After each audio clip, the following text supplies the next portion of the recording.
Bob and Tom in the morning, classic rock all day. Classic Rock 94.5. The Arrow.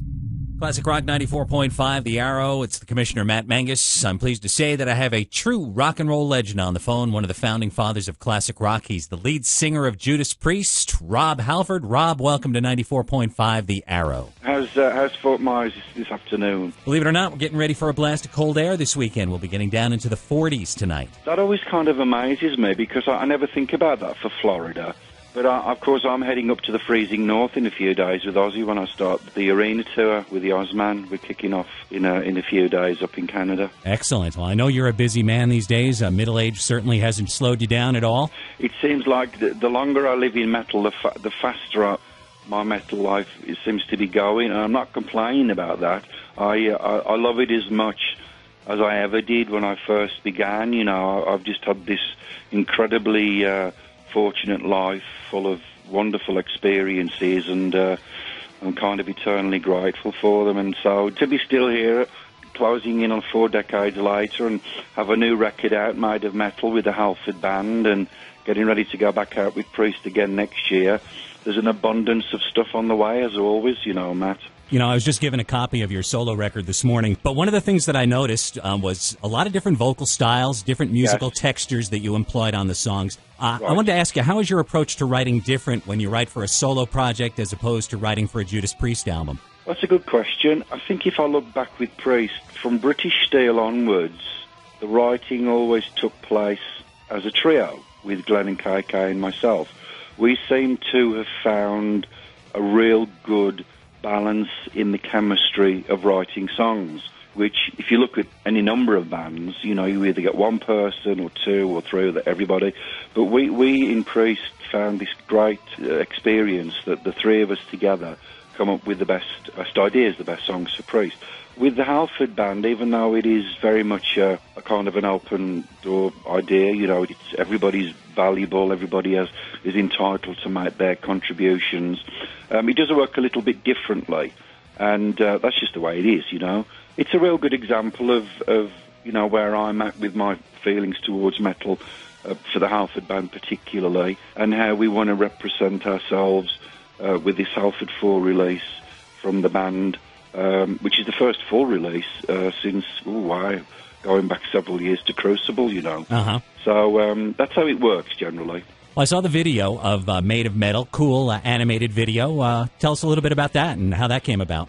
The song, Supersonic Silver Flying Machine, that was kind of the launch lyric for the idea, and I'm thinking, well, what does this mean? You know, where is this going to go? But as a lyricist, I love to have adventures with my words, and it slowly kind of grew into this kind of sci-fi metal thing where this creature comes from space, lands on a NASCAR racetrack, gets in among the race, and, you know, muscles his way through to the front and eventually wins. For me, that's a euphemism for heavy metal because I love that kind of music, and I'm always encouraging everything great to come out of, you know, winning every opportunity. Well, you were talking about your solo band heading out on the road and opening up some shows for Ozzy, and I know you've got more dates scheduled, including Madison Square Garden. Are you strictly going to be playing solo material on this tour, or will you mix it up a little bit and play some Priest stuff too? Yeah, play a couple of Priest. The fans would kill me if I didn't. It's like Ozzy has to do some Sabbath, you know. Exactly. And it's a joy. I mean, it's important to give your fans what they want because your fans have put you where you are.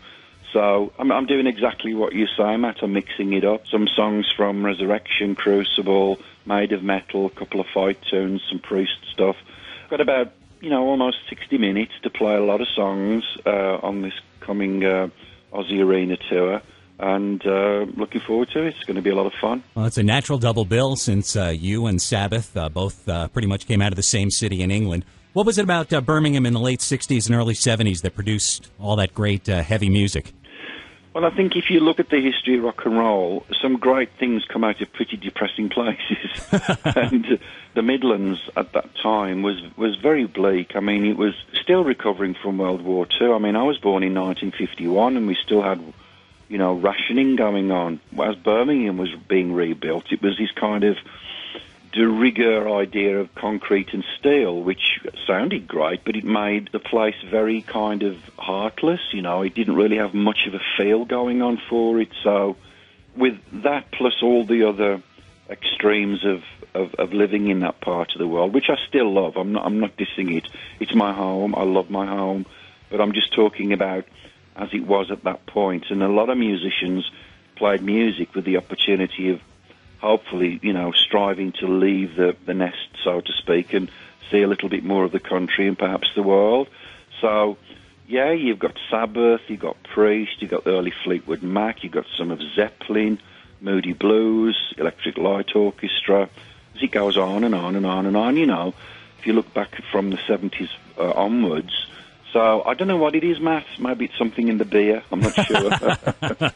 Well, I heard you mention earlier that Judas Priest plans to reconvene once you're done promoting your solo record. We're going to get a new album, a tour, both? What's the deal? We're going to make a press announcement probably towards the end of the year. There's lots of things going on just now, and I'm kind of not exactly sworn to secrecy. I mean, I'll talk Priest till the cows come home. Excellent. Well, I wanted to wrap up by asking you a non-musical question. Okay. I saw that you've launched your own clothing line. Well, I love to dress up. I'm a big kid, I love to dress up.